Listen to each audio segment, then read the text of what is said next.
Massachusetts figure skaters Spencer Howe, Emily Chan, and Max Naumov will be heading to Italy to represent Team USA in the 2026 Winter Olympics. But for one of these three, the honor holds so much added meaning.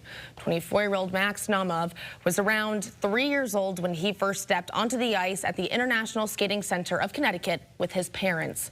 However, they won't be able to watch him skate for gold this winter. That's because his parents, Max Naumov and Virginia Shishkovo, were among the 67 people killed last January when their plane crashed into a military helicopter over Washington, D.C.